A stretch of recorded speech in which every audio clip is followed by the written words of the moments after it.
Hello, Mark. This is Jenny Chen, 46, from Junior Speech Class. Today I'm going to read a text talk called Colorblind or Color Brave by Mellody Hobson. So, it's 2006. My friend Harold Ford calls me. He's running for U.S. Senate in Tennessee.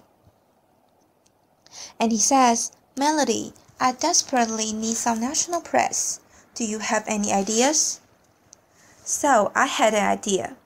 I called a friend who was in New York at one of the most successful media companies in the world, and she said, why don't we host an editorial board lunch for Harold? You come with him. Harold and I arrived in New York. We are in our best suits. We look like shiny new pennies. And we get to the receptionist, and we said, we are here for the lunch. She motions for us to follow her.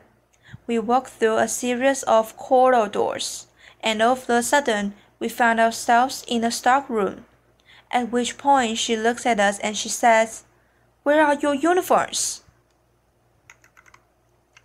Just as this happens, my friend rushes in. The blood drains from her face. There are literally no words, right? And I look at her and I said, now, don't you think we need more than one black person in the U.S. Senate? Now, Harold and I, applause. We still laugh about that story, and in many ways, the moment caught me off guard, but deep, deep down inside, I actually wasn't surprised. And I wasn't surprised because of something my mother told me about 30 years before. You see, my mother was ruthlessly realistic. I remember one day coming home from a birthday party where I was the only black kid invited. And instead of asking me the normal motherly question like, did you have fun? Or, how was the cake? My mother looked at me and she said, how did they treat you? I was 7. I did not understand. I mean, why would anyone treat me differently? But she knew, and she looked me right in the eye and she said, they will not always treat you well. Now, race is one of those topics in America that makes people extraordinarily uncomfortable. You bring it up at a dinner party or in a workplace environment. It is literally the conversational equivalent of touching the third rail. There is shock, followed by a long silence. And even coming here today, I told some friends and colleagues that I planned to talk about race, and they warned me, they told me, don't do it, that there'd be huge risk in me talking about this topic, that people might think I'm a militant black woman and I would ruin my career. And I have to tell you, I always for the moment was a bit afraid.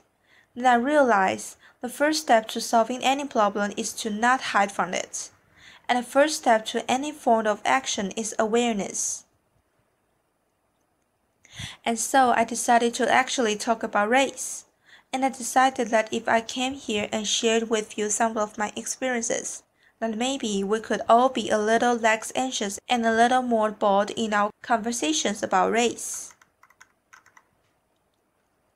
Now, I know there are people out there who will say that the election of Barack Obama meant that it was the end of racial discrimination for all eternity, right? But I work in the investment business, and we have a saying, the numbers do not lie. And here, there are significant, quantifiable racial disparities that cannot be ignored. In household wealth, household income, job opportunities, health care. One example from Corporate America. Even though white men make up just 30% of the U.S. population, they hold 70% of all corporate board seats. Of the Fortune 250, there are only 7 CEOs that are minorities. And of the thousands of publicly traded companies today, thousands, only 2 are chaired by black women. And you're looking at one of them. The same one who, not too long ago, was nearly mistaken for kitchen help. So, that is the fact. Now I have this thought experiment that I play with myself. When I say, imagine if I walk you into the room and it was of a major corporation like ExxonMobil, and every single person around the boardroom were black, you would think that we're weird. But if I walk you into the Fortune 500 company and everyone around the table is a white male, when will it be that we think that's weird too? And I know how we got here. Applause. I know how we got here. You know, there was institutionalized, at one time legalized, discrimination in our country. There's no country about it. But still, as I grappled with this issue, my mother's question hangs in the air for me. How did I treat you? Now, I do not raise this issue to complain or in any way to elicit any kind of sympathy.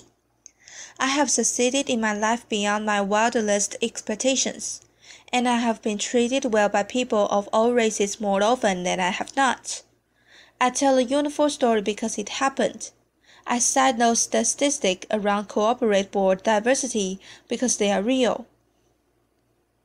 And I stand here today talking about this issue of racial discrimination because I believe it threatens to rob any generation of all the opportunities that all of us want for all of our children, no matter what their color or where they come from. And I think it also threatens to hold back business. You see, researchers have coined this term color blindness to describe a learned behavior where we pretend that we don't notice race. If you happen to be surrounded by a bunch of people who look like you, that's purely accidental. Now, color blindness, in my view, doesn't mean that there's no racial discrimination, and there's fairness. It doesn't mean that at all. It doesn't ensure it.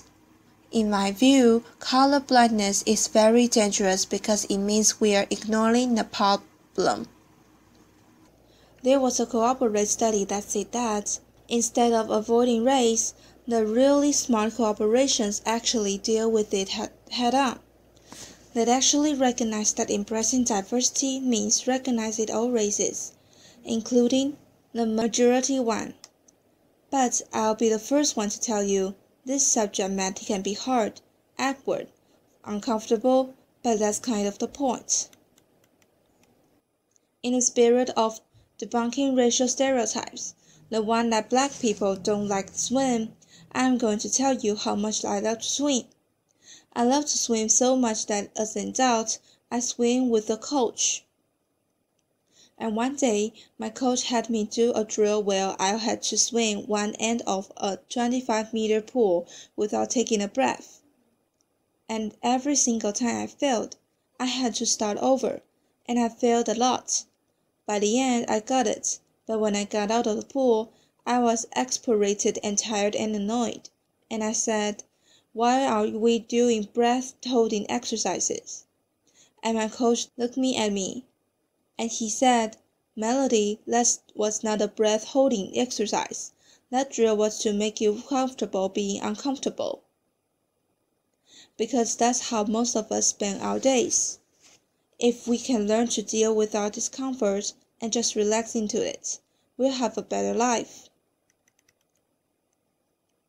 So, I think it's time for us to be comfortable with the uncomfortable conversation about race, black, white, Asian, Hispanic, male, female, all of us.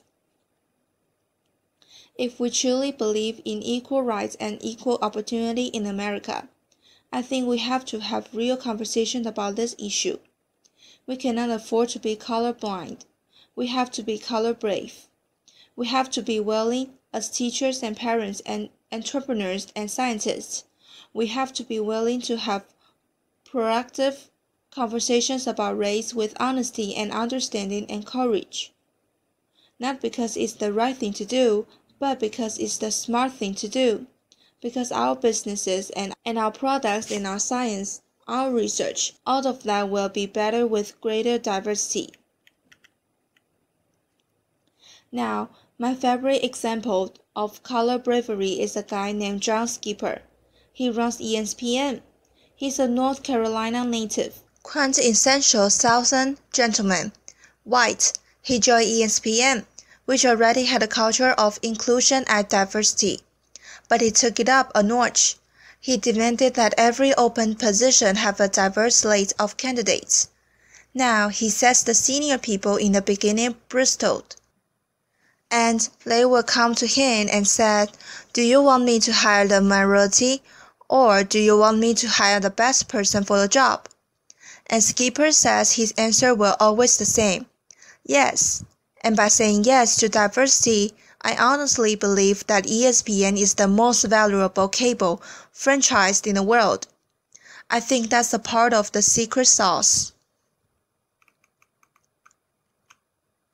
Now I can tell you, in my own industry at Aerial Investments, we actually view our diversity as a competitive advantage, and that advantage can extend way beyond business. There's a guy named Scott Page at the University of Michigan. He's the first person to develop a mathematical calculation for diversity. He says if you're trying to solve a really hard problem, that you should have a diverse group of people, including those with diverse intellects. The example that he gives is the Smartplex epidemic. When it was ravaged Europe, they brought together all the scientists, and they were stumped. And the beginnings of the cure to the disease came from the most unlikely source, a dairy farmer who noticed that the milkmaids were not getting smallpox. And the smallpox vaccination is born out based because of that dairy farmer. Now, I'm sure you are sitting here and you are saying, I don't run a cable company. I don't run an investment firm. I'm not a dairy farmer. What can I do? And I'm telling you, you can be color brave. If you're part of a hiring process or an admissions process, you can be color brave. If you are trying to solve a really hard problem, you can speak up and be color brave. Now I know people will say, but that doesn't add up to a lot. But I'm actually asking you to do something really simple. Observe your environment, at work, at school, at home. I'm asking you to look at the people around you purposefully and intentionally. Invite people into your life who don't look like you, don't think like you, don't act like you, don't come from where you come from. And you might find that they will challenge your assumption and make you grow as a person. You might get powerful new insights from these individuals. Or, like my husband, who happens to be white, you might learn that black people, men, women, children, we use body lotion every single day. Now, I also think that this is very important so that the next generation really understand that this progress will help them, because they're expecting us to be great role models. Now, I told you, my mother. She was ruthlessly realistic. She was an unbelievable role model. She was the kind of person who got to be the way she was because she was a single mom with 6 kids in Chicago. She was in a real estate business, where she worked extraordinarily hard but oftentimes had a hard time making ends meet. And that meant sometimes we got our phone disconnected, or our lights turned off, or we got evicted. When we got evicted, sometimes we lived in these small apartments that she owned, sometimes in only 1 or 2 rooms, because they weren't complete, and we would heat our bathwater on hot plates. But she never gave up hope, ever, and she never allowed us to give up hope, either. This brutal pragmatism that she had, I was 4 and she told me, "Mommy is Santa." Laughter. She was this brutal pragmatism. She told me so many lessons, but the most important lesson was that every single day she told me, "Mellody, you can be everything." And because of those words, I will wake up at the crack of dawn. And because of those words, I will love school more than anything. And because of those words, when I was on the bus going to school, I dreamed the biggest dreams. And it's because of those words that I stand here right now full of passion asking you to be brave for the kids who are dreaming those dreams today. Applause. You see, I want them to look at the CEO on television and say, I can be like her, or he looks like me. And I want them to know that anything is possible, that they can achieve the highest level that they ever imagined, that they will be welcome in any corporate ballroom, or they can lead any company. You see, this idea of being the land of the free and the home of the brave is woven into the fabric of America. America, when we have a challenge, we take it head on. We don't shrink away from it. We take a stand. We show courage. So right now, what I'm asking you to do, I'm asking you to show courage. I'm asking you to be bold. As business leaders, I'm asking you not to leave anything on the table. As citizens, I'm asking you not to leave any child behind. I'm asking you not to be colorblind, but to be color brave, so that every child knows that their future matters and their dreams are possible. Thank you. Applause. Thank you. Thanks. Applause.